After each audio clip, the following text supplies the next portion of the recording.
Can we get much... No, can we get much higher? So high, oh, oh, oh.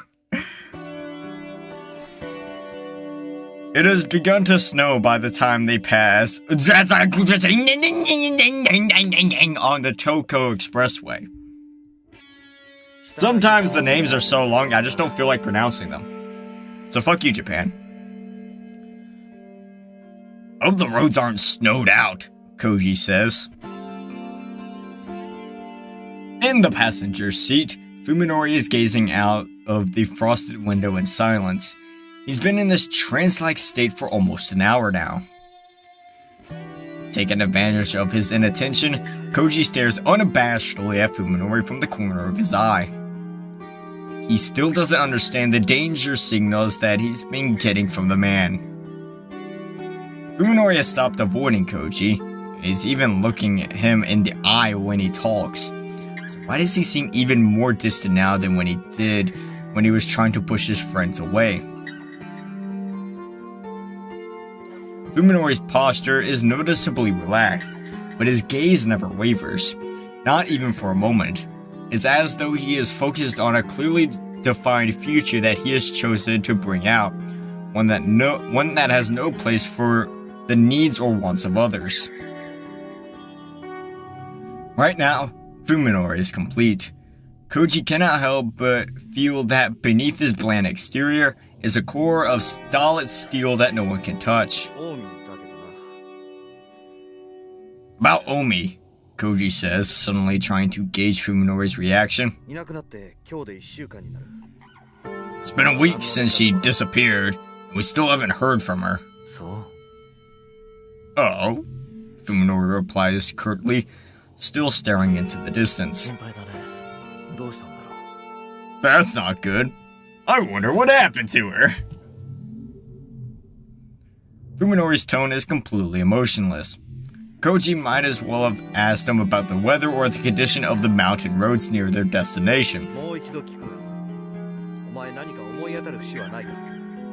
I asked you this before, but you're sure you don't have any idea what happened to her? Not a clue, Fuminori answers, in exactly the same tone that he used when Koji first questioned him following Omi's disappearance. Koji's eyes narrow. It's like you don't give a damn. That's not true. Finally, Fuminori shows some emotion. He sounds hurt, like he can't believe Koji could think such a thing. She disappeared on the way to my place, didn't she? Of course I'm worried. Sudden frustration wells up inside Koji. If possible, he'd like nothing more than to beat the secrets out of Fuminori's head. Koji is worried sick about Omi. To have his concern brushed off so coldly would be unbearable coming from a complete stranger. But from Fuminori, who is his best friend, it's... Fuminori never used to be this callous.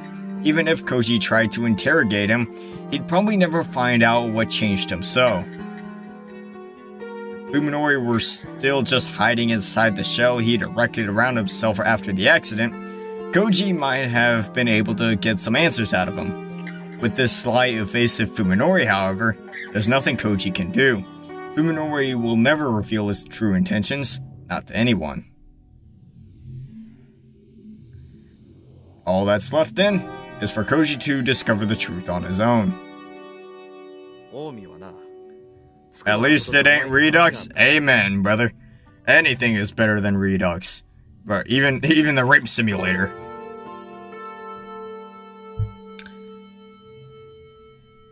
Omi was going to talk to you about Tsukuba, you know. Oh? Fuminori smiles bitterly at the mention of Tsukuba's name, perhaps feeling sympathy for her pain. To Koji, however, it seems like pity, the sort one directs at an ant or a worm. I wouldn't know what to say. To be honest, it's been hard to talk to her after what happened. Bruh? Unbelievable. If Fuminori's feelings for Yo were really this cold, then he would have at least rejected her when she first confessed to him, but he didn't.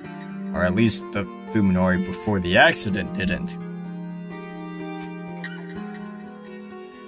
Once again, Koji can't help but wonder if this man who looks like his friend is really a different person who only possesses the memories of Sakisaka Fuminori. What made you play this in the first place?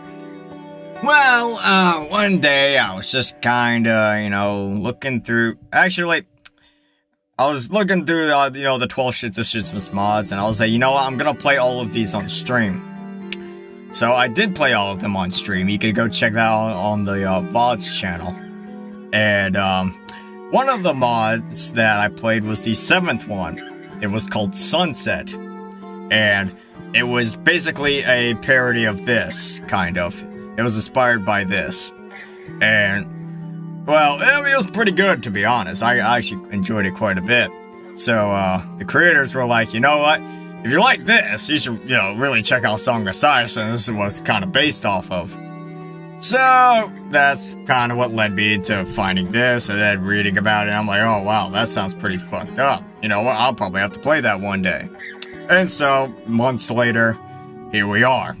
Figured October would be the perfect month to do this.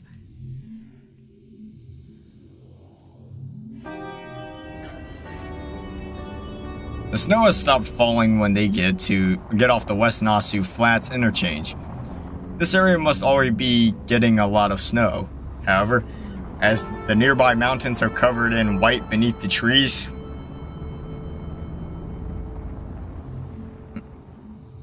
by the time they turn off the highway and enter the mountains, road conditions are already bad enough for Koji to regret having forgotten tire chains. Nevertheless, he continues to power his car up the precarious slopes with only a road map to guide him. I think you'd probably like Umineko. Yeah, that's only if I want to dedicate the next year of my life to playing it. And I'm not really up for that. Like, bro, it's like at that point I'd rather just play an actual game. I'd rather just play Persona 5. Hell, back on the other channel, I only got through about half of it. I legitimately was streaming it for like 2 years. I was only able to get through half the game in 2 years. Ah, good times. Those streams were some good times, man. In places like this, an address isn't enough to pinpoint a location. His only choice is to drive down every road, including private roads that aren't even on the map, while searching for something that matches the photograph. Look at this photograph! Who'd buy a home in a place like this? It's far from prying eyes. That must be why Dr. Ogai chose it. Bruh. The more he hears about Ogai, the less Koji wants to meet him.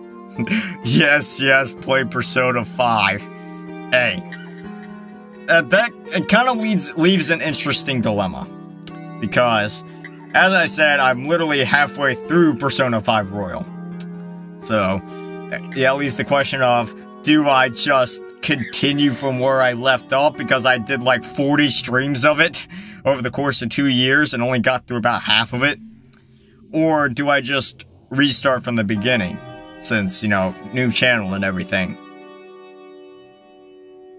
I think Persona is getting re-released on PC either this month or next month. Okay. As it sounds pretty poggers.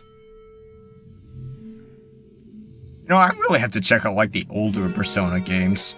That would be interesting. Fuminori is the one who spots the narrow road half hidden in the trees. It's practically an animal trail, overgrown with weeds that are tall and strong enough to withstand the weight of the snow.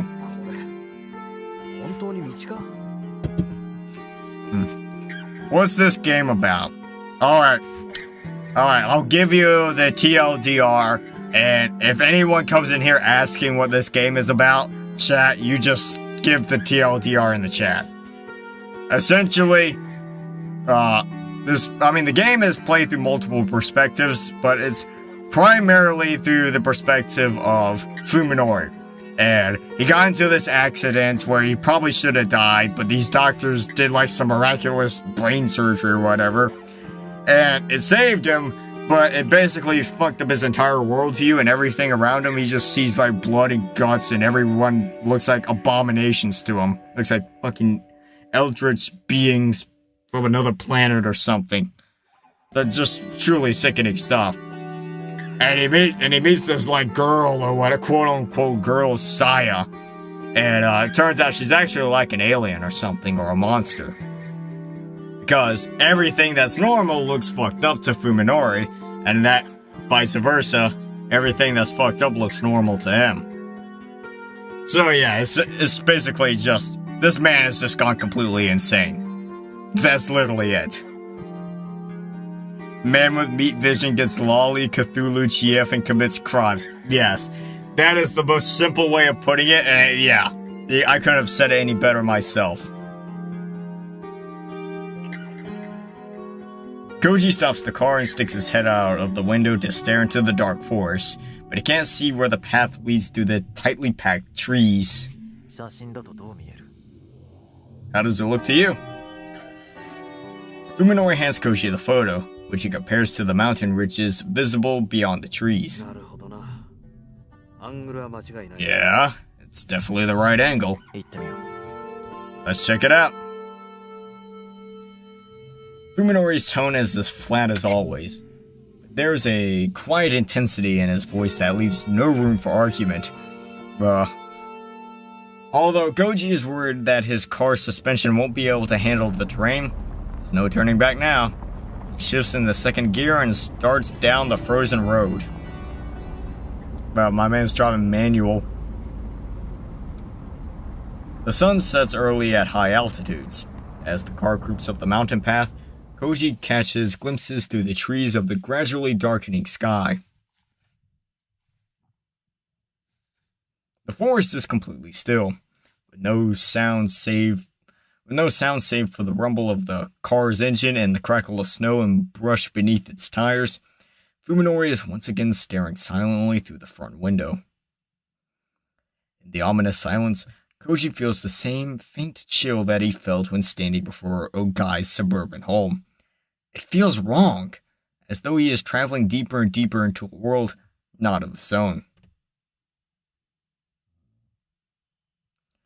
After some time, a blocky shape suddenly appears amid the trees, standing out against the twilight sky.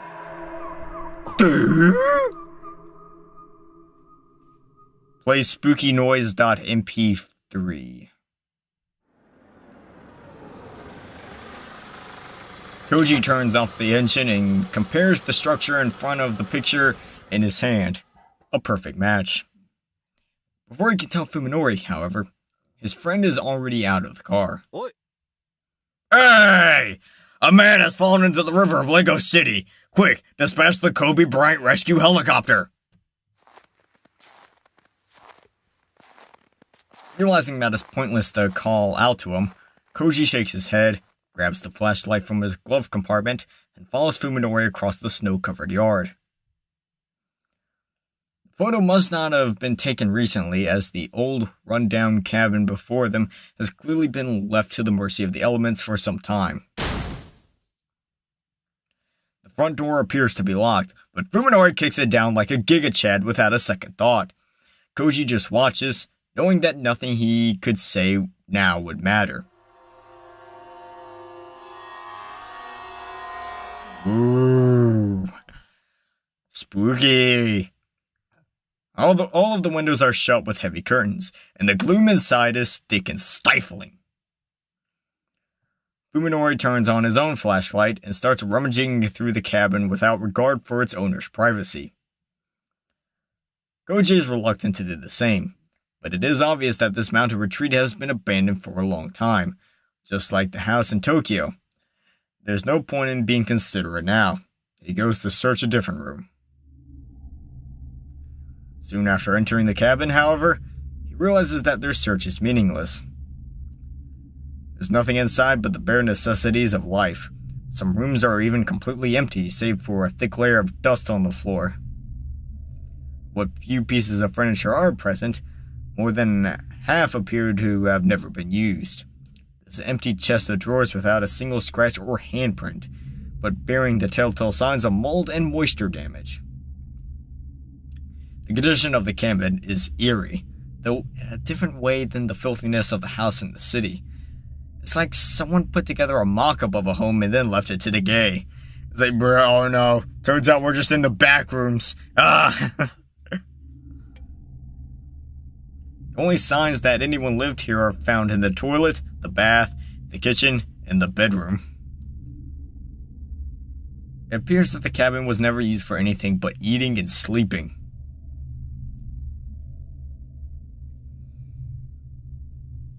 Beneath the darkened sky, the snow itself seemed to glow with a cold white light. The scene is like something out of a fairy tale. Goji serves only as an unpleasant reminder that he has stepped outside of the reality that he knows. He's stepped into the back rooms. Next to the front porch is a plain wooden door half buried in the ground. It's locked, of course, but Koji sees no reason for restraint after what Fuminori did to the front door. The door offers surprisingly little resistance to Koji's heavy kick, breaking open to reveal a set of concrete stairs leading down to a pitch-black basement. Oh, is this where the epic stuff is? It's like, bruh, is this where all the meth is? Koji would prefer to leave such a forbidding place to Fuminori, but it's not like you can just ask him to take his place. He descends into a chilly darkness, the beam of his flashlight leading his way. There turns out to be nothing in the basement but a storage room and a boiler. Exactly what one would expect to find in an isolated mountain cabin. The few packages of preserved food sitting on the shelves have long since passed their expiration dates, and the boiler doesn't appear to have been used in years. Koji guesses that Ogai's mountain home has been abandoned longer than the house in Tokyo. Was Fuminori simply mistaken when he said that Ogai might be here? Or was he lying from the beginning? What? Fuminori? Lying? No! Not sure what to do next, Koji goes back up the stairs and walks around the outside of the cabin. And there he finds the backyard. It's in much worse condition than the front yard, having been mostly reclaimed by the forest. It must have been neglected even when the cabin was still in use. Remnants of a woodshed lie in the yard, the mushrooms growing on it speaking to how much time has passed since its collapse. Next to the rotten logs, however, stands a circle of stone that has not yet succumbed to the elements. Oh well. Well, why don't we just jump down the wishing well? The well has no bucket or pulley. When Koji peers carefully in it, he sees that the water is no longer flowing. It's probably less than 10 meters deep, depending on how much mud is piled up inside. Koji's search of the cabin has revealed nothing of interest, inside or out. Leaning against the edge of the well, Koji wonders why Ogai brought this remote home deep in the mountains, and what he was doing here.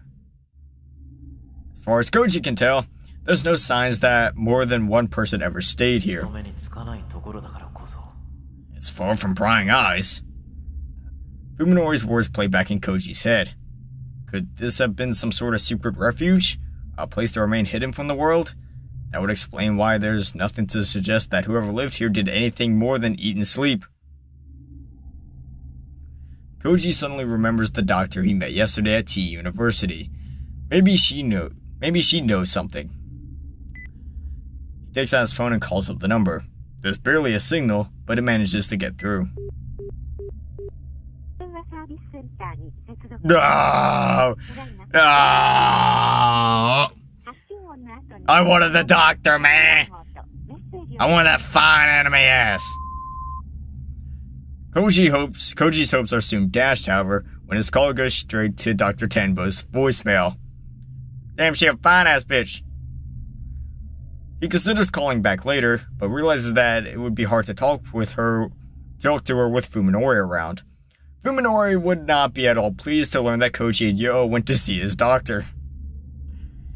Koji decides that he'd better tell the doctor what he can while he's still alone. Hello, this is Tono Koji. Thank you for the help yesterday. Koji leaves a clear and concise message, explaining that he went with Fuminori to a guy's mountain retreat, giving the address and asking for confirmation that the property belongs to a guy. I'll call again when I get back to Tokyo. Goodbye. After hanging up, Koji thinks back to their visit to the hospital. Is Dr. Tambo actually investigating like she said she would? Reluctance to speak of Dr. Wagai is weighing on his mind. He talked to Yo about it on the way home, but they were unable to decide whether the doctor could really be trusted. Speaking of which, how is Yo doing? Koji hasn't seen her today. I'm pretty sure she's fine. He didn't say a word to her about his trip to Tochiki. She might be worried, especially so soon after Omi's disappearance. Thinking to check up on her, Koji dials Yo's number, and is surprised when it rings longer than it usually does. Did she forget her phone somewhere? Just as he's about to give up, the call connects. Ooh, very sussy-wussy. The first thing Koji hears is a strange sound. It's not signal interference, but some kind of wet, distorted noise, like the voiceless groans or perhaps sobs of someone far away. No, that's exactly what they are. The person on the other side is crying. Sukuma, is that you? Who's there? There's a response, but is it really Sukuma's voice? It's too twisted with agony for Koji to tell. Are there choices you can make in this game? There are two choices. The first choice we made at the very beginning of this stream, and there is a second choice, I believe, later on in the game that will determine what ending you get. But, there's like three I think that, yeah, there's three endings. Yeah, there's you can get the first ending if you pick, the go back to normal ending. If you pick the go back to normal choice at the beginning of this stream, you can go check it out.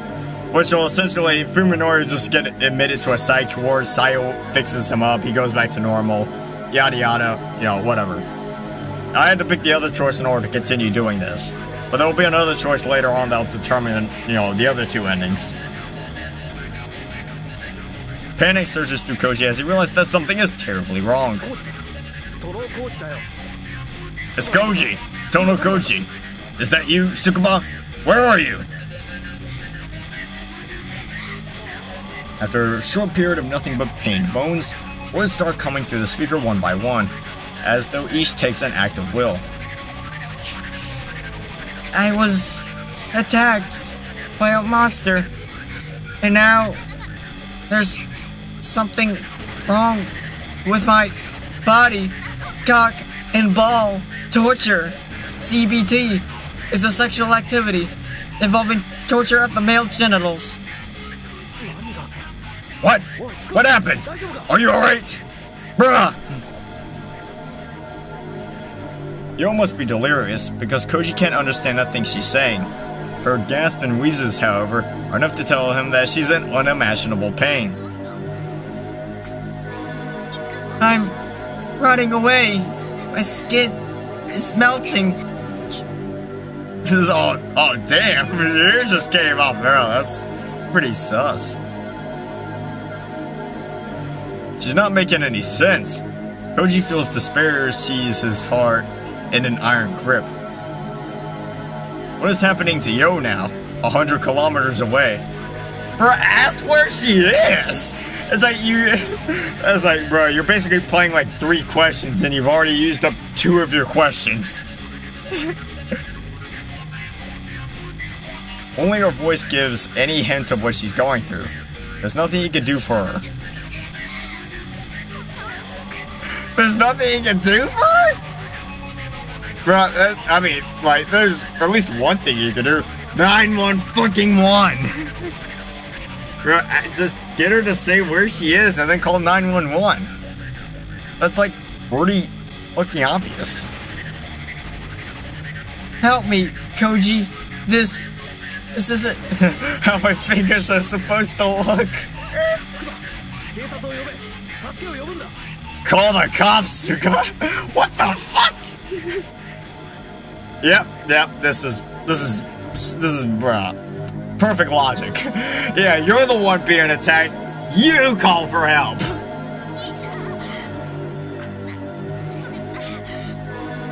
Bruh. I can't let anyone see me like this. Yo suddenly breaks into a violent hacking cough as though trying to expel something filling her throat. Sukuma, I will stay on this line until you're dead. And then I'll call the cops. Koji screams into the phone, his reason overwhelmed by unimaginable horror. Bruh. Which is why he's unable to react to when the phone is suddenly knocked from his hand, and also why he didn't notice Fuminori sneaking up on him until it's too late. Bruh. What? Fuminori seizes Koji's lower jaw with his right hand, cutting off Koji's angry shout. Koji can hardly believe the strength of the smaller man's grip. His biggest mistake was leaning back against the well. There's nothing to grab onto as Fuminori pushes him backwards over the edge. He can only flail his arms vainly against the air. Bruh, I would have been like, you know what, bitch? It's like, just grabs Fuminori by the shirt collar. It's like, if I'm going down, so are you. They just both fall down the well. Koji soon loses his balance entirely. He feels a terrifying weightlessness as the world spins before his eyes. Before he can realize what has happened, his back strikes something with a tremendous force. He thrashes wildly as cold, dirty water fills his mouth and freezes him to the core. Only when his fingers find the wall of the well is he able to regain his sense of direction and right himself. On his hands and knees in the mud, Koji vomits filthy water out of his lungs. Fuminori! He tries to shout, but it comes out as a hoarse groan distorted by the echo in the cramped space. Fuminori's laughter, on the other hand, is as clear as a bell. Sorry for interrupting your call, he says scornfully. Here, I'll return this. Fuminori tosses Koji's phone into the well. Koji catches it just before it hits him in the face, but finds that the battery pack has been removed, rendering it useless. What the hell are you doing? This is no joke. It's a miracle that Koji is uninjured. He could easily have broken his neck. Just because he's not hurt doesn't mean that he's safe. Koji feels around the inside of the well, searching for something to hold on to, but the mud-covered stone offers no purchase. It's obvious that he won't be able to get out without help. Too bad the fall didn't kill you. Now you'll have to freeze to death. You really have no luck, Koji. You can't be serious! Koji starts to say, but it trails off as the pieces finally come together in his head. Today's sudden change in Fuminori's attitude, that smile that always seems somehow malevolent. Fuminori hadn't been smiling at Koji, but at the thought of his friend's death. Why? He can't wrap his head around this turn of events. Why would Fuminori try to kill him? True, Fuminori had wanted Koji to stay out of his business, but is that really a motive for murder? It's not all needs you dead right now, exactly, but you might have become trouble later on. So, I figured I might as well take advantage of this remote location to, well... Might as well. You're doing this on a whim? Do you really need a reason to die? Fuminori replies coldly. He sounds truly amazed that Koji would ask such a thing. What makes you so special, Koji? People die for no reason at all. My parents did, and I almost followed them. You're crazy! Come up with your own reason, why don't you? We'll have plenty of time down there. Fuminori disappears from view, leaving Koji alone in the darkness with nothing connects him to the outside world. Fuminori! Hey! Fuminori! A man has fallen into the river of Lego City! Quick! You have to dispatch the Kobe Bryant rescue helicopter! Fuminori! Koji shouts at the top of his lungs, knowing beyond a doubt that if Fuminori leaves, all hope of rescue will vanish with him. No one will ever hear him calling for help from the bottom of this mountain well.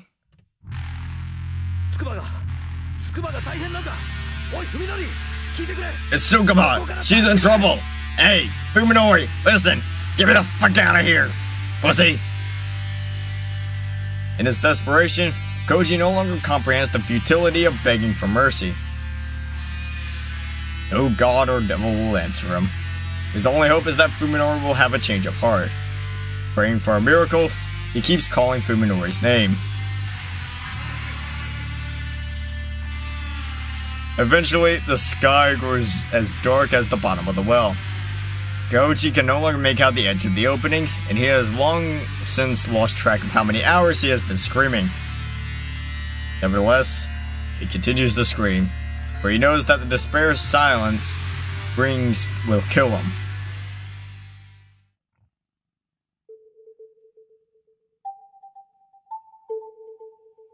Bruh. Alright, back to Fuminori POV. Ain't this just swell? What a beautiful sight, ain't it?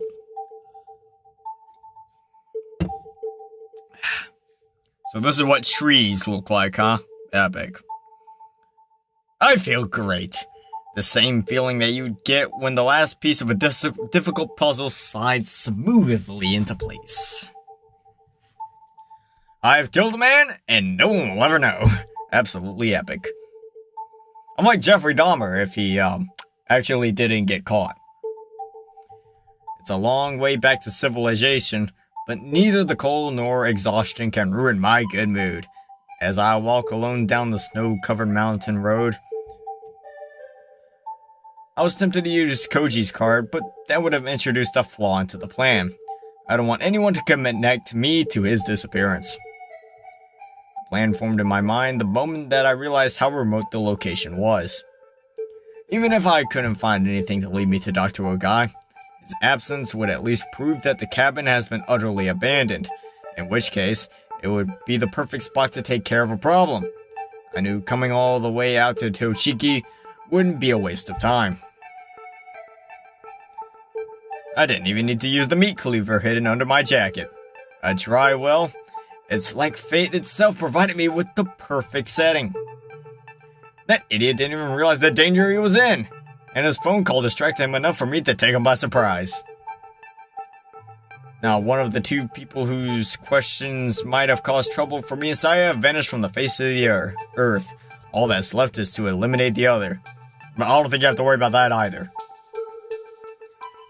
Tsukaba. Mustn't underestimate her, because she's less aggressive than Koji. Even she should be able to see a connection between the disappearances of her two friends. I suppose I should be thankful that it was Yo to whom Koji was talking to on the phone. If he'd reported our location to a third party, I'd have to track down and eliminate that person too. Bruh, literally could have just called the cops. I'm a little worried about what they were discussing, but judging by how Koji was screaming into the phone, they probably weren't exchanging detailed information. Either way, I'd better get rid of Yo as soon as possible. After walking all night long, I finally reached the Nasu Flat station just as the train starts running. It only takes an hour to get back to Tokyo on the Limited Express, It's not enough time to rest, but I'm too wound up for that matter. Besides, I don't want to waste any time thinking up a way to kill Yo and eat her alive. Bruh. Well, I guess if I kill her, I can't eat her alive. But hey, point still stands. Hookers equal gains. Using the cabin again would be too dangerous, and I'm not sure how I'd get her over there in the first place.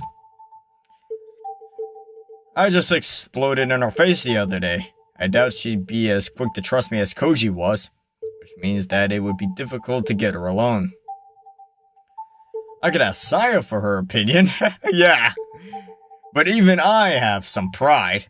I want to show her that I'm a man who can take care of business. I want to show this Cthulhu monster that I can take care of business.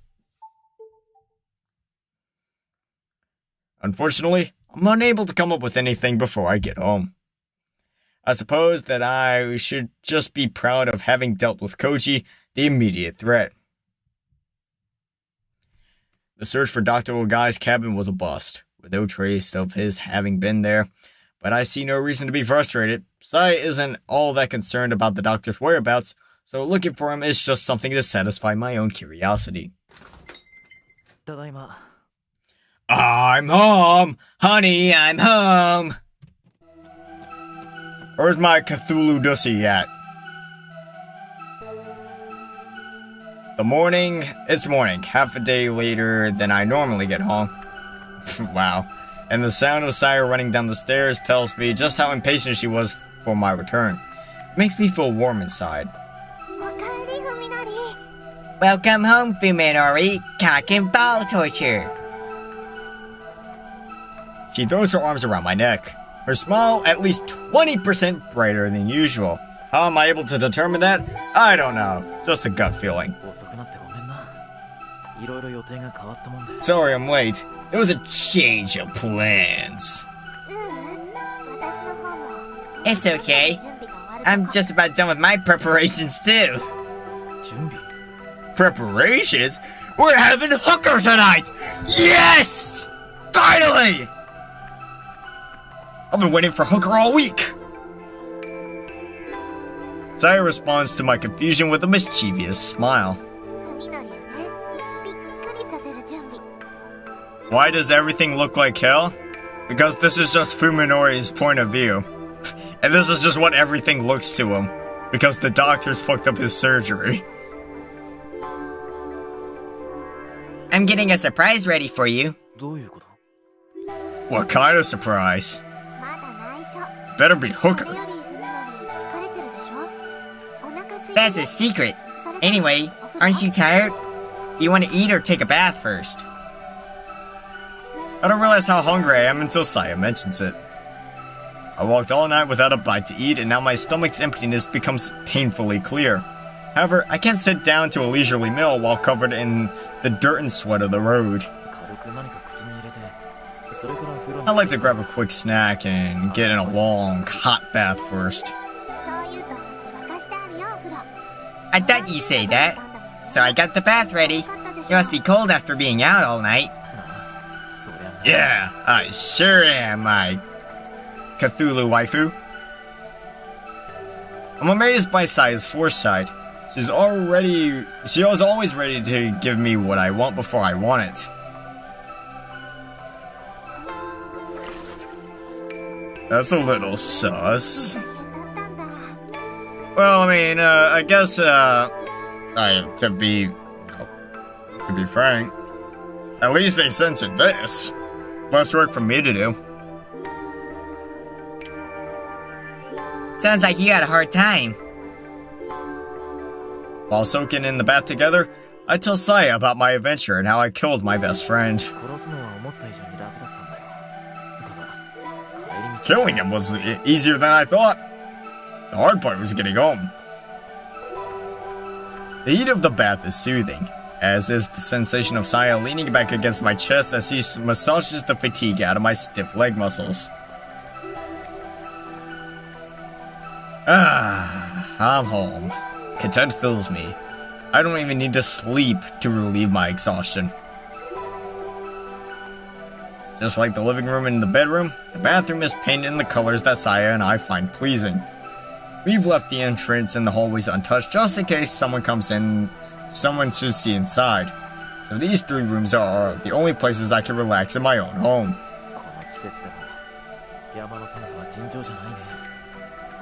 It was cold in the mountains, even for winter. I should have worn heavier clothing. I was afraid I'd freeze to death when it got dark. Why didn't you just take that Koji's person's clothes? I pushed him into a well, remember? Dumbass. His clothes were with him at the bottom. Oh, yeah. Saya laughs and sticks her tongue out bashfully.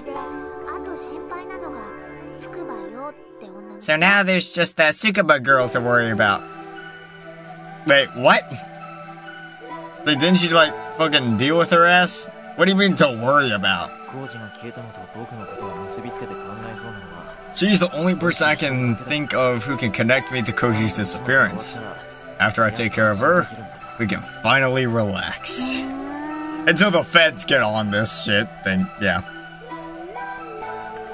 Saya glances at me over her shoulder like she knows something that I don't. Have you already thought of a way to kill her? Bitch, you've already done that! Well, I've been thinking about it, but I haven't come up with anything yet. I was hoping that you might have some ideas. Leave it to me, she says, grinning with unusual confidence. I've got ways you never dreamed of. It's as good as done. Really? Really? Poggers? Okay, it should be ready by now. Saya's voice is filled with anticipation. She rises from the bath. Come on, I have to show you something.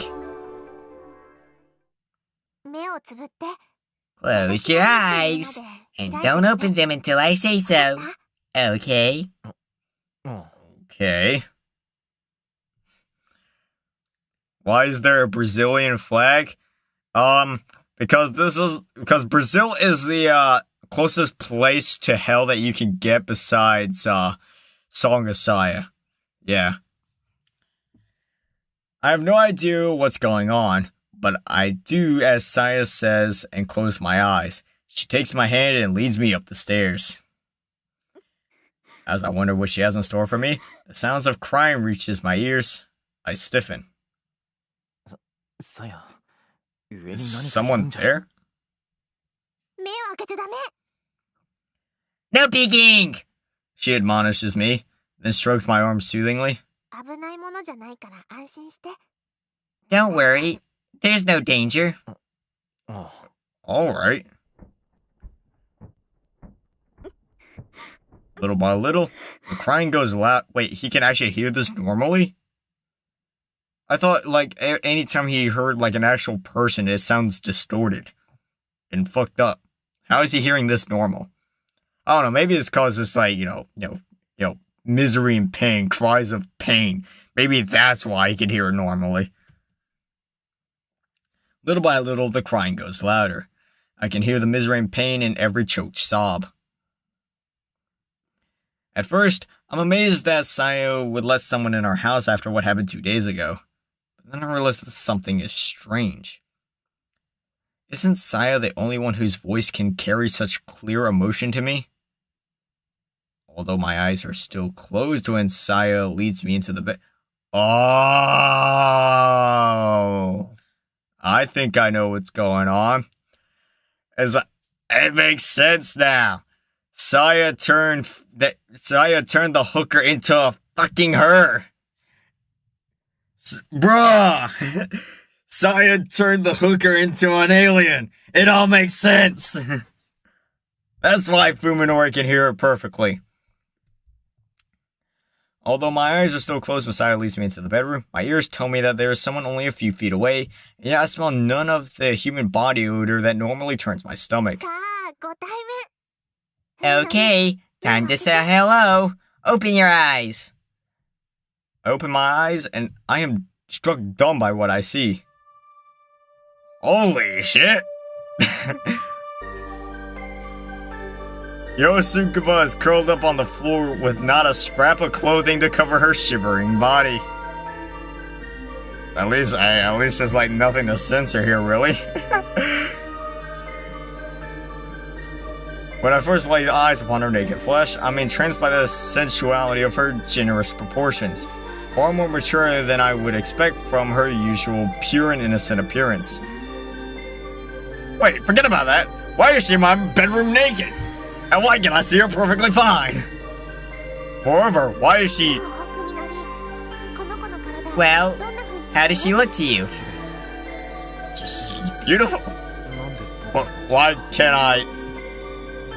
Doesn't make any sense. This is the Yosukuba I remember, not the putrid creature whose attentions I found so unbearable after the accident. My senses recognize her as the human that she is. This girl loves you, you know? I do, but I've never told Saya. How did she find out? So I decided to change her body into one that you can love back. Saya pauses to gauge my reaction, then continues with a satisfied nod. I made her like me. Oh my gosh. Fucking called it. What? How? How is that even possible? I still don't understand why Saya chose Yo, but this last statement is even more baffling. She changed Yo? Don't you remember what I said the other day? I can mold the bodies of other living things. Okay, like, yes, I remember. Like, yeah. She claims to have done something to Suzumi's brain. Or, like, the whole thing. I didn't doubt her sincerity then, but I suppose that some part of me thought she was exaggerating. I hadn't seen her handiwork firsthand. But now? It was a big change this time. Not like the little tweak I made to the man next door. But this is how my abilities are really meant to be used. This was my first time doing it, though. This is... really Yo? Yo finally notices my presence and turns her head to face me. I see a faint glimmer of recognition in her glassy, unfocused eyes. Her features are exactly as I remember them. Incredible. This is far beyond cosmetic surgery. Once a twisted creature unrecognizable as human, Yo is now the very image of human femininity. There is no similarity between what she was and what she is, which can only mean that she has become something utterly inhuman. According to Saya, she has become what Saya is.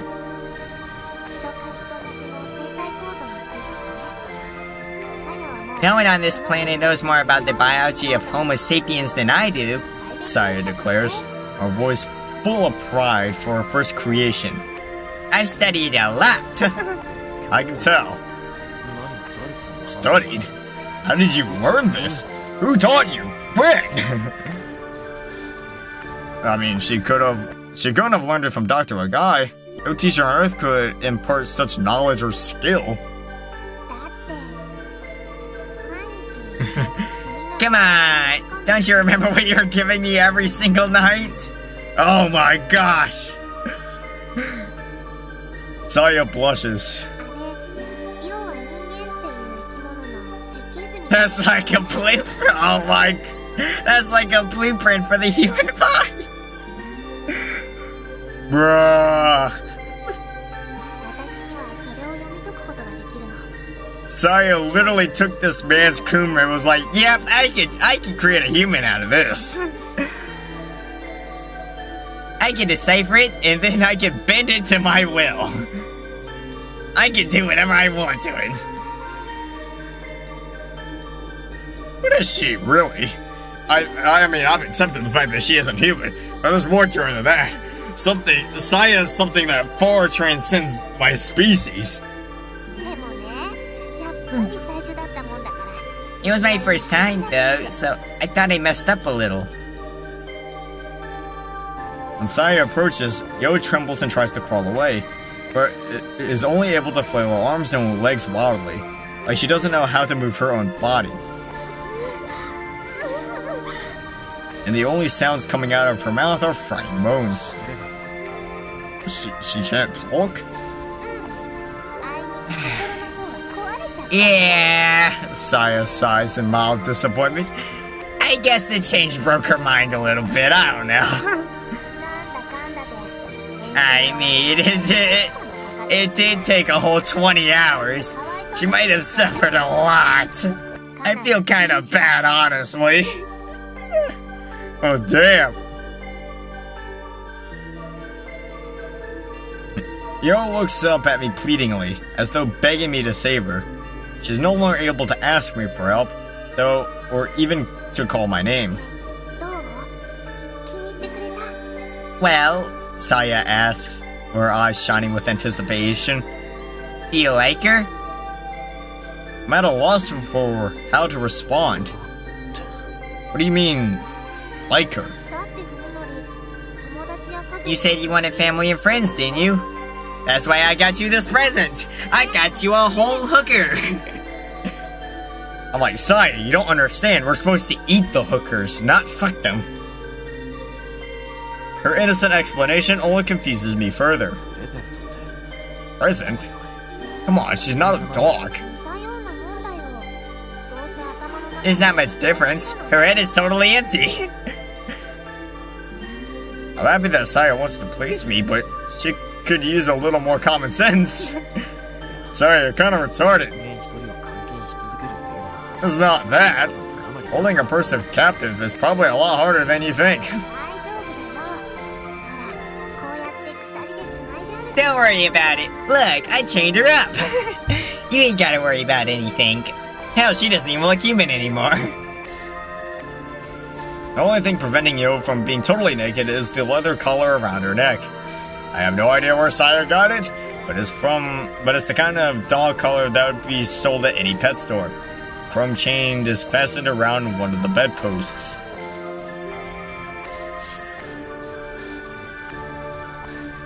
Yo tries to get away, but Saya sends her sprawling with the tug of the chain.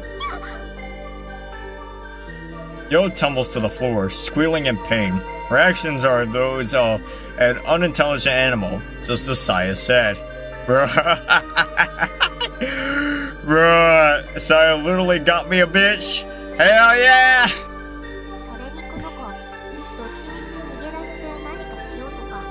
She doesn't have the brains to escape or get help. See, there's nothing for you to worry about. I mean, Saya, like, you gotta understand, like, she was still like my best friend. But Saya does have a point. I was racking my brain, for a plan to kill Yo, but now my problem's been solved in a way that I could have never imagined.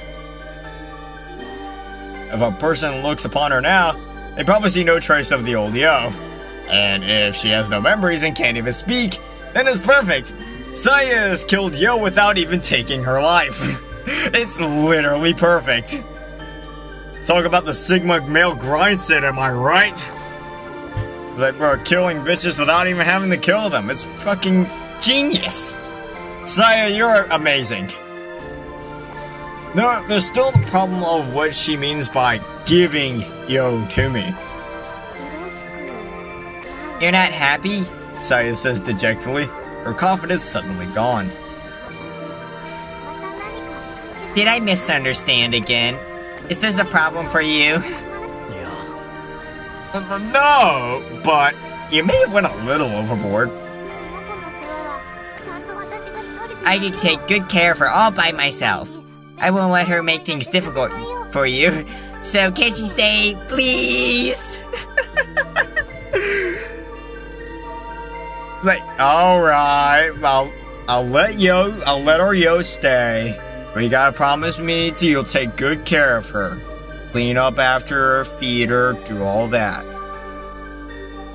I mean, that's not it. The last thing I want is to reject the symbol of Saya's affection. because Saya is like literally perfect in every single way. Saya is queen in this game. And how can I explain to Saya why I'm trying not to look at a naked woman writhing on the floor? It's not that. Yo is the first human figure besides Saya that I've seen in 3 months since the accident. And she's a woman. A woman positively glowing with voluptuous feminine beauty. Because I'm a fucking degenerate. Of course I'm happy! But I also can't ignore the voice of reason that's telling me not to be. I'm happy, really, but if I show how pleased I am, I'm worried that you'll... Huh? Saya looks puzzled, as though she has absolutely no idea what I'm getting at. I mean, look! She's still a girl, right? Don't you balk at the thought of me living with another girl? After considering this briefly, Saya finally seems to understand what I'm trying to say.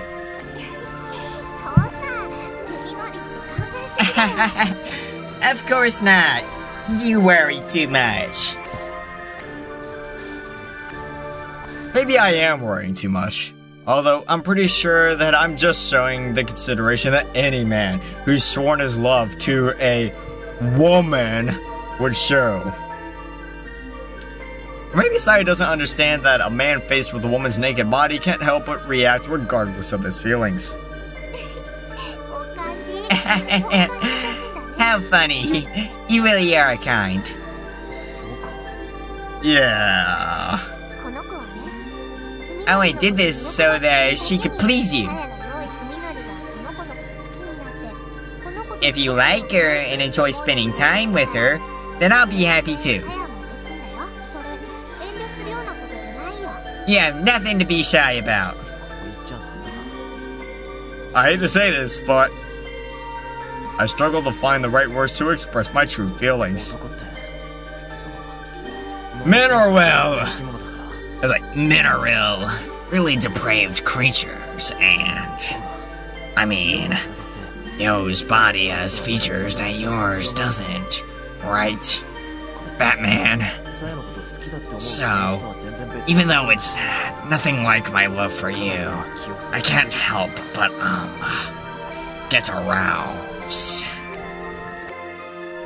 With each word that I squeezed from my lips, Saya's grin grows wider and wider, until finally she starts shaking with laughter. I know! Saya exclaims jovially, patting my shoulder with one hand and wiping tears from her eyes with another. There's no reason to be ashamed of your natural male instincts, cock and ball torture. Are you sure? I asked her that, as though trying to force her to say no. Bro, Saya's looking kinda sus, bro. I don't know, Saya. I think I may have saw you vent earlier. Saya answers me with a smile who's like I've never seen before. It's so calm. It is calm, so terribly calm. And there is something bewitching about the soft set of lips that sets it apart from her usual bright, childish expression. You and I are lovers, and Tsukuba is our pet. She will be reminded of that when we play with her, every day, from now on. I finally know why Saya chose Yo. For the venom in her voice and the smile does not escape me. Although she can no longer answer, if asked, Yo would surely have chosen death over this fate. And that is the very reason Saya visited it upon her. How wicked and terrible Saya is. Perhaps others would fear and loathe her. I, however, find her malevolence irresistibly charming, because Saya my queen! Like, man, the horniness really is getting to this man. The horrifying cruelty of what she has done to Yo is so very human. Though her shape may be different, her soul is the same as ours. Totally. When I look upon Yo's wretched form and see the intensity and passion of Saya's love for me, for the flames that I've consumed Yo are fueled by that very love. I find myself enthusiastically accepting Saya's present. Do you like this pet too? Yeah, she's very pretty. It feels good to touch. So you'll enjoy playing with her too, right? I don't have to hold back, do I? Of course I will. Grinning happily, Saya grabs the chain and pulls Yo to her feet. Try touching her, Fuminori. She's really nice and soft. Alright, this might even be a little bit too far for me to show, so hold up. Like, bruh. Like, hold up.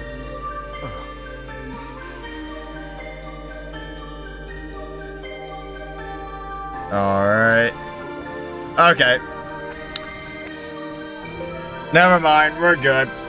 Nothing came up. Good. I run my fingers through her hair, finding it as smooth as Saya's, enjoying the feel. I continue to caress Yo's head. Her fearful expression softens a little. Perhaps she remembers me in some part of her mind. At least even now that I will be kind to her. How foolish.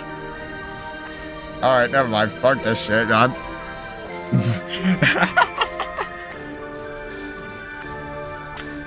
Bruh.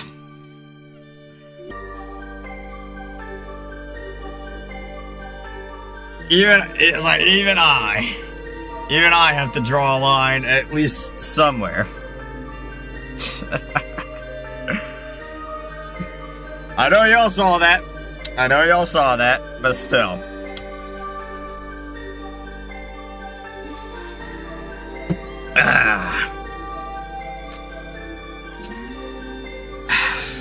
Alright. I have a choice to make. Do I risk the channel?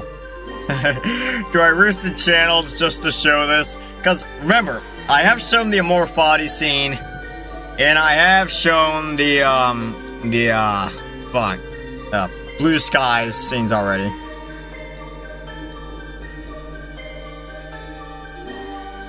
You know what? Oh man. You know what? I'm gonna do it. Fuck it. Doing it for the memes. I stop stroking her hair, calmly sees both of her breasts. She flinches in pain at the sudden rough treatment, but I ignore her and continue to knead her breasts as my lust demands. They're incredibly soft. When I squeezed him, it's like my fingers are being sucked inside. Solid cock and ball torture. The tears in Yo's eyes cause a new sadistic desire to well up within me. Alright, that didn't last too long. Good. She must not have been sufficiently prepared, as her choked scream is like that of a dying animal. In fact, reminded me of how Suzumi screamed when I stabbed him with my knife.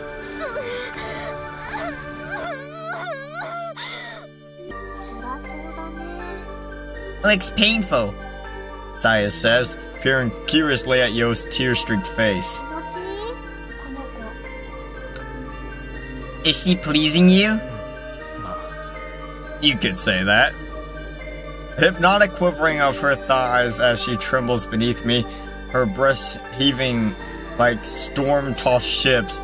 These sights and sensations are enough to stimulate my basest lust.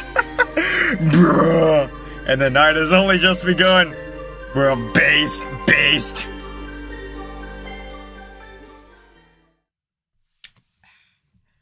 Later, as I lie on my bed, drained of energy, I consider what my life would be like from now on. Saya is resting in my arms. Yo is curled up on the floor. Yesterday, I could not have imagined that the three of us would be a family.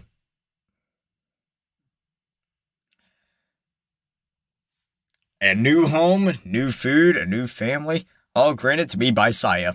She has selflessly led me to the brink of death to find new joy amid despair. And I, too, have changed. I have killed 2 people with my own hands, and made a third my mindless slave. Yet, despite all that I have done, I am still able to sleep peacefully. Without a doubt, I am no longer the Sakisaka Fuminori I once was. How far will Saya take me? What will I become? I feel somewhat unsure, though not discouraged, about the unknown world into which we are heading. And so, while playing with Saya's hair, I ask, Saya, what do you think? It's like, what are you?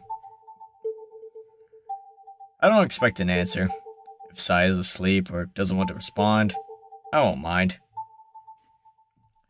Saya lifts her head, however, and draws my gaze into the deep pools of her eyes. It's kind of hard to explain. She thinks for a while, searching for the right words, then says simply, You know the dandelion flower, one that scatters its seeds on the wind? Yeah.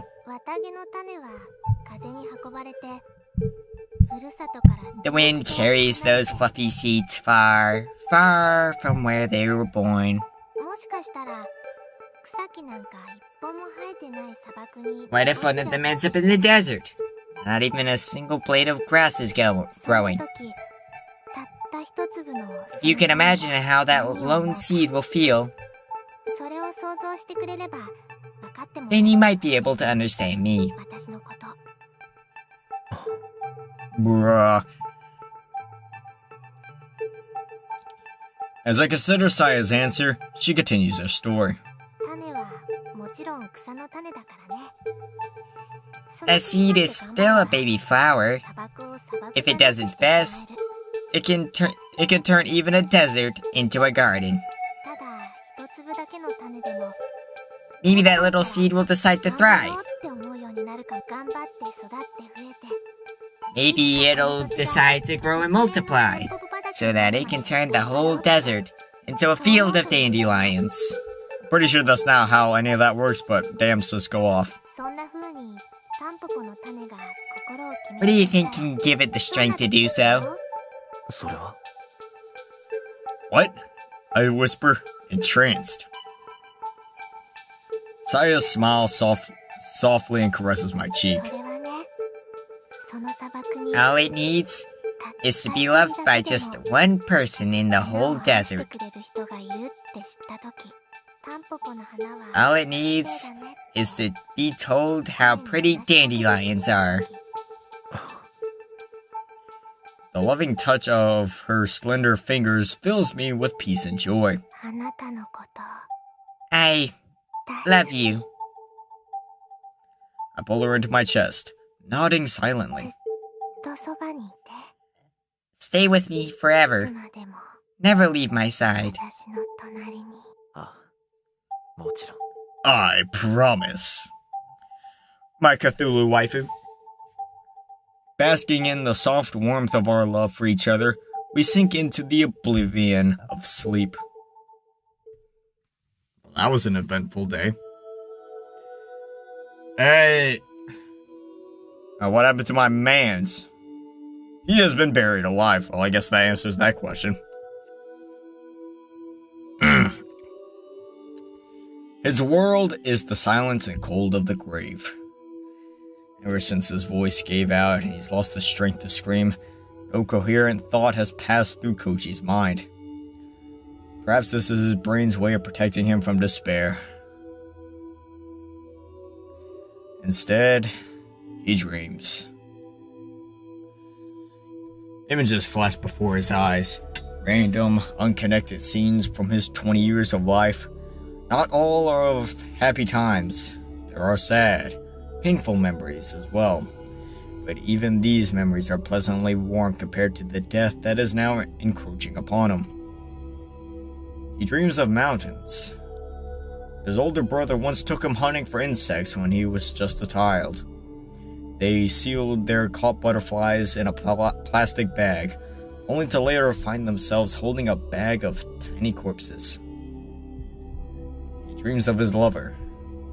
They met at a mixer, where he had been the only one to realize that she couldn't hold her liquor. After she had too much to drink, he looked after her for a while. Fuck, I can't read. He looked after her while she vomited in the back alley. They toasted each other with canned juice, and then he dreams that he is diving into a black sea. When he reaches the bottom, he looks up to see the moon shining through the surface of the water. As he gazes up at the circle of light, entranced by its roundness and brilliance, the distant rumbling of an engine reaches his ears. Something is still conscious within him tells him that this dream is wrong. Have you ever gone diving at night before? The doubts begin to connect his mind, forming a barrier to separate his dreams from reality. What is bothering him? Of course, the sound! The engine voice gradually fades into a low idling, and abruptly gives way to silence, followed by the sound of a door opening and closing. Bruh, can it be? Can it be my thoughty? This isn't a dream. These sounds are real! Understanding comes like a sudden blow. This isn't the bottom of the sea, and that circle of light isn't the moon. It's the mouth of the well. The sun has already risen, and someone is right outside with a car. The last piece falls into place, and it becomes Tono Koji once more. Help! Koji shouts, surprised by how easy his voice emerges. His desperation blocks out the pain of his raw throat. Hey! I'm down here in the well! Help me! He keeps screaming with all his might. Soon his echoes in the cramped well become deafening and he is no longer certain if his screams have meaning or if he's just howling wordlessly. Nevertheless, he continues. His only desire is to be heard, lest he die forgotten at the bottom of this well.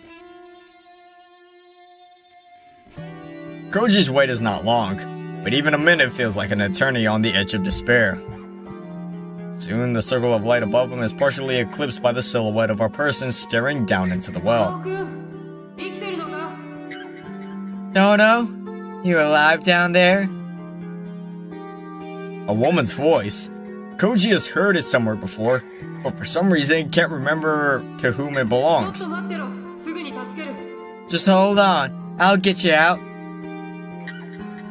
The silhouette vanishes, restoring the light to a perfect circle. Fear of being left alone again threatens to send Koji into a panic, but his reason has recovered enough to resist. She says she's gonna get me out. I haven't been abandoned. While waiting, he gingerly tests his body, which he had forgotten all about until now. His joints ache, and his fingers and toes are numb, but though exhausted, he's still in one piece. The One Piece! The One Piece is real! Can we get much higher? So high. Whoa, oh, oh. Oh, oh. After some time, the silhouette reappears at the top of the well.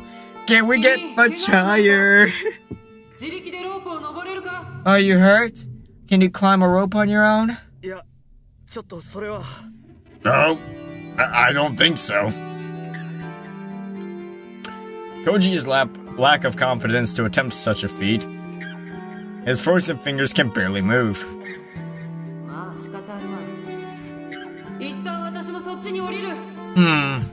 Oh well, I'm coming down. After a brief pause, the owner of the voice tosses a knotted climbing rope into the well. Can we get much higher? He grabs the rope as soon as it reaches him. The rough threads bite into his palms, and relief nearly overwhelms him at the sensation. This is really happening. He's really safe. He's really poggers. Now that he's free from despair, questions leap to the forefront of his mind. First among them, who is his savior? Oh. Rope shakes as the woman climbs carefully down. The beam from the floodlight slung over her shoulder, pushing back the shadow cast by her body. Soon she is standing in the same mud as Koji, and he finds himself face to face with... Doctor? Oh. Were you expecting someone else? AWOOOOOGA! Damn, Shawty! Koji indeed had not imagined that his savior turned out to be Dr. Tanbo Ryoko.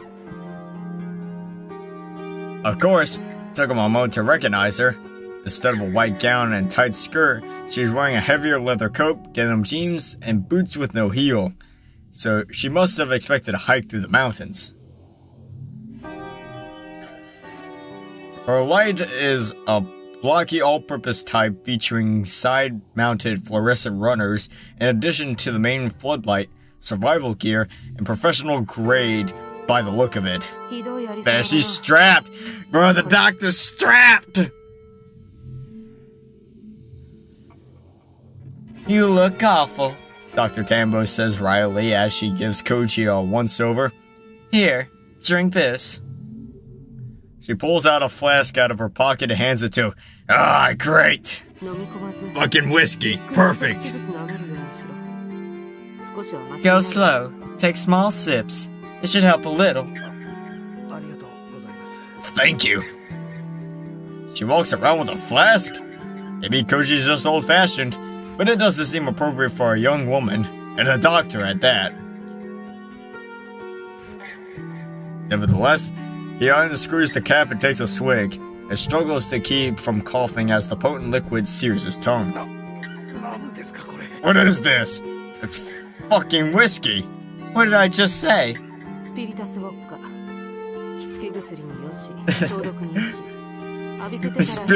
Spiritus vodka. Good for disinfecting wounds in a pinch. Also does a fine job at setting things on fire. Well, I mean, I was pretty close. Vodka's even better. Her tone is straightforward and quite serious. Koji can only gape at the doctor, a dark smile on her face doing little to ease his confusion. Is this really Dr. Tanbo, or am I just hallucinating things? There's no trace of the bookish, mild-mannered woman Koji met at the hospital. Her expression is now set in a hard mask, and her eyes are sharp and wary. In the darkness at the bottom of the well, it is possible, however, unlikely, that the change in her features is due to the ominous shadows cast by her lamp. It's not so easy, however, to explain the change in her demeanor. Why are you here? You called me, didn't you? Ryoko replies brusquely. I'm assuming that's how you say that. Glaring at Koji like an annoyed professor. I tried calling you back, but you didn't answer. Neither did your friend Tsukaba. Am I supposed to think everything's fine? No, but... Koji still doesn't understand why she acted so quickly, but it's a different part of what she said that seizes his attention. Wait, Tsukaba? You called her too? Like I said, she didn't pick up either. To be honest, I figured you were both dead already. That's right, he almost died, at the hands of the man he thought was his best friend. Damn, that must suck. Koji has the worst luck. Anger and frustration well up inside of him. He can't forgive Fuminori's betrayal, nor can he forgive himself for his foolishness. And now he has no idea if Tsukaba is safe. Fuminori tried to kill Koji. Could he have done the same to her? He can't possibly could have done anything to her, bro. No way. Calm down, why don't you? Ryoko says irritably, turning away to examine the inside of the well. Nothing you can do from here. If you thought something was wrong, Koji says to her back, you must have called the police, right? The police? You mean the band? Still engrossed in her examination of the walls, Ryoko laughs scornfully at the idea. So you still think that's the way out, do you? What's that supposed to mean? What the fuck is going on? Annoyed by her condescending attitude, Koji is about to demand answers when she cuts him off with a gesture that shines her light at the corner of the well. You didn't notice this? Huh? In the light of the lamp, Koji sees that some of the stones are a different shade than the rest of the wall. This must be what Ryoko was looking for. Huh? No, wasn't enough light. Ryoko's gaze moves slowly along the wall, finally coming to a rest on a gap between two of the stones. The hole is just wide enough for an adult to reach into open-handed. You sure picked the right well to fall down, Ryoko says with a grim smile. Like they say, it's always the last place you look. She wastes no time thrusting her hand into the opening. After she feels around for a few seconds, Koji hears a thunk of something solid coming together behind the wall. Ryoko pulls her hand out and gives the different colored stone a gentle push. With a rumble of weights shifting, the stone slides smoothly back into the wall.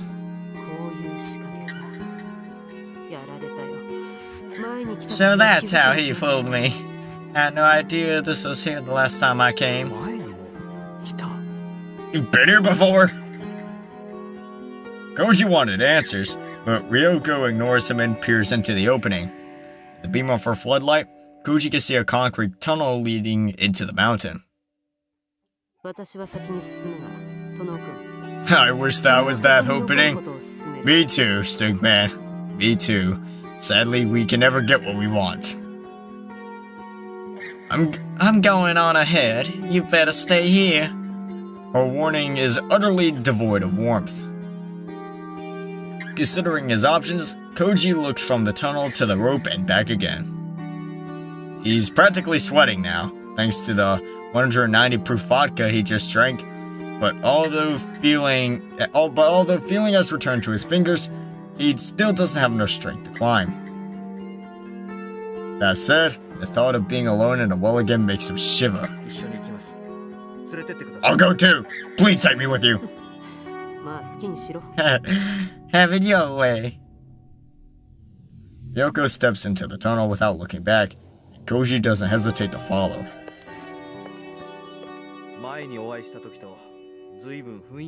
You're pretty different the last time we met, Koji says sarcastically, following Ryoko as she moves cautiously down the tunnel with her light leading the way.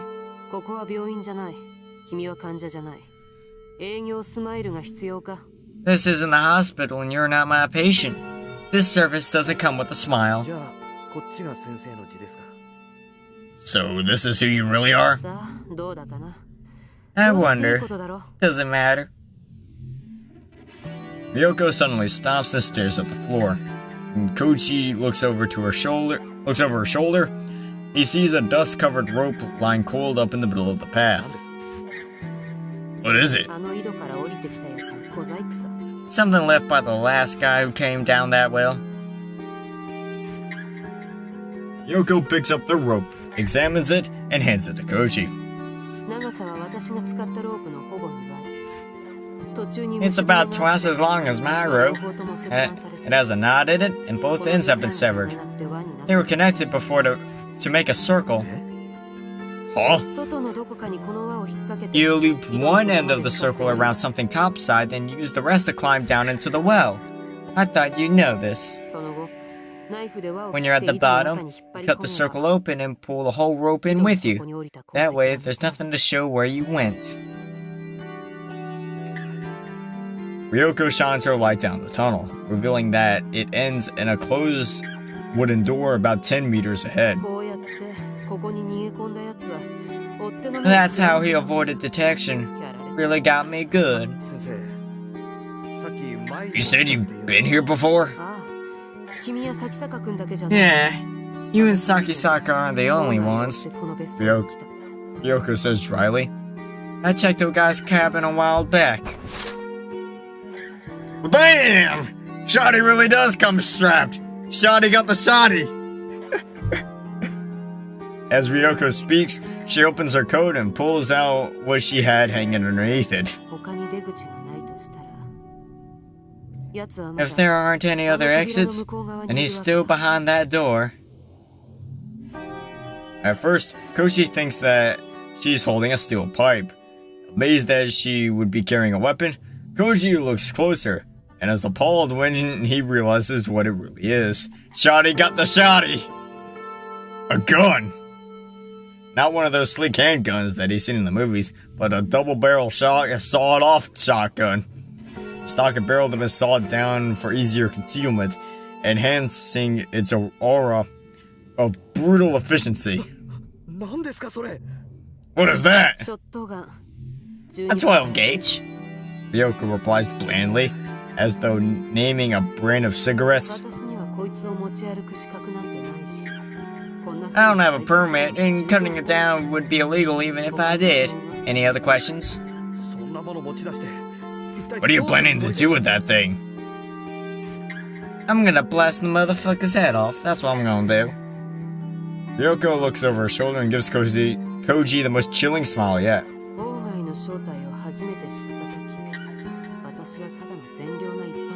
When I first learned what Oga was doing, I was a model citizen. Never even gotten a ticket. Woman who Koji believed was just a normal doctor waves her sawed-off shotgun menacingly as she continues, her tone sharp and bitter. If I'd had this back then, I could have killed Oga before he got away. Maybe then none of this would have happened. I feel bad about that, really. Koji listens in silence, helpless to do anything but watch as understanding moves farther and farther out of his grasp. In other words, everything I do from here on out is to clean up this mess that you and your friends have stepped in. Remember that? Don't ask any unnecessary questions. Got it? Koji can only nod weakly in response. Okay, senpai. With the light in her hand and the shotty in her right, Ryoko walks up to the door and takes a deep breath. Then she kicks the door open, putting her full weight behind the blow. Damn. With a disappointing feeble sound, the door breaks off of its hinges and falls into the room. Dust billows like white smoke in a beam of Ryoko's light. The room is large, at least 35 meters square. The tiled floor is set with drainage gates, and there's no mistaking the operating table sitting in the middle of the room. Cabinets fill the enamelware, and drugs line one side of the space, and against the opposite wall stands a writing desk and bookshelves. Those things, Koji recognizes, those mysterious objects cluttering the table and shelves, however, are beyond his comprehension.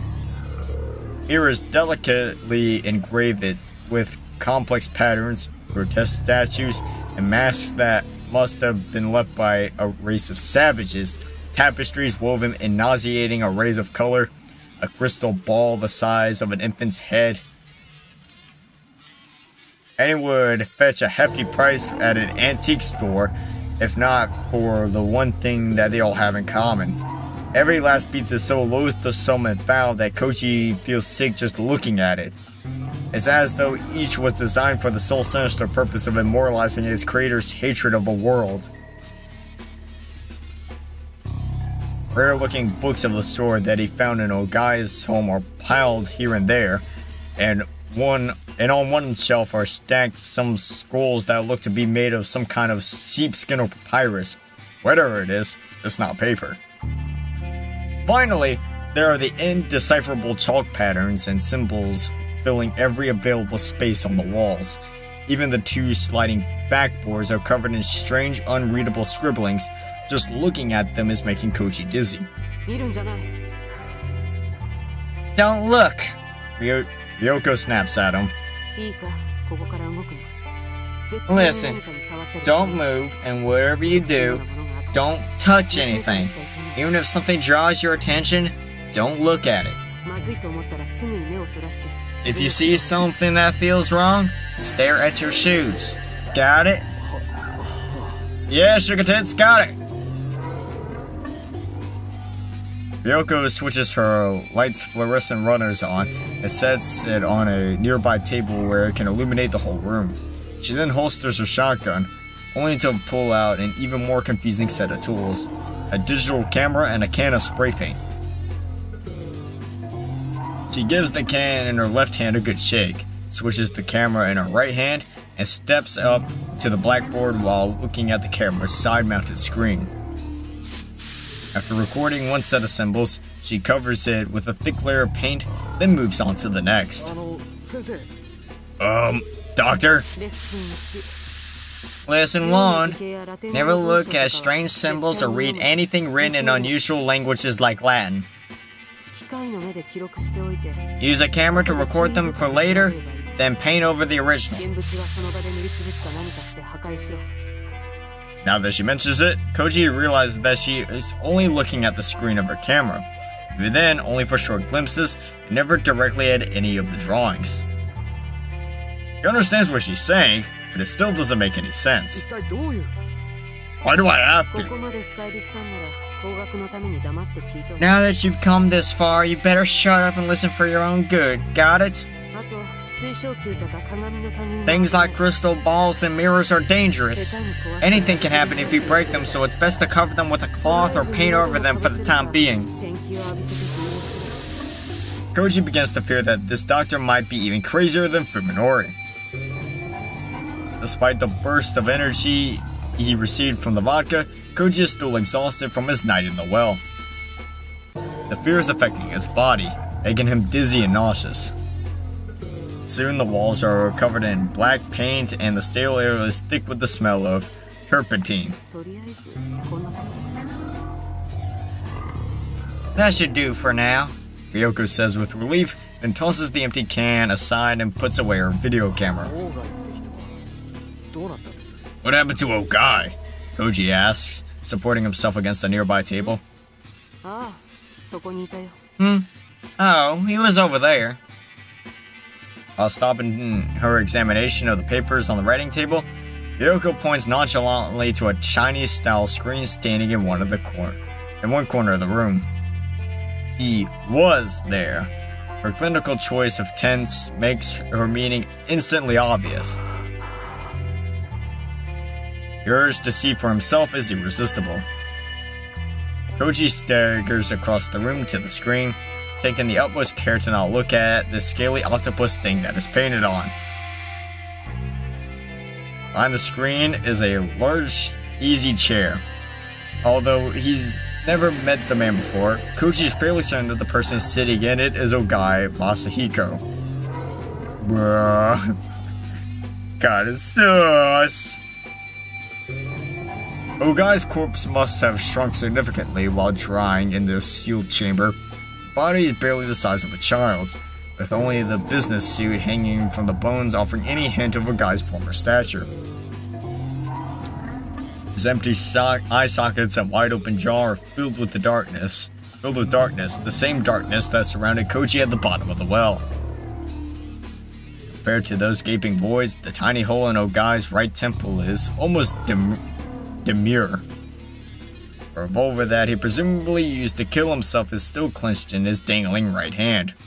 It looks like a child's toy compared to Ryoko's shotgun. Ryoko must have noticed Ogai's corpse while she was spray painting the walls, and still she kept working without batting an eyelash. Impressive, though not exactly surprising after what he's been through. It's getting difficult to remember the last time he spoke to someone sane. But if not for her, Oji reminded himself with a bitter smirk, he would have ended up joining this mummified corpse here, and no one would have ever found him. Koji's vision suddenly dims. He's pushed himself too hard, and the spiritus vodka can't help him anymore. He collapses to the floor, unable to hang on to his slipping consciousness, and the last thing he sees are Ogai Masahiko's gaping eye sockets staring at him.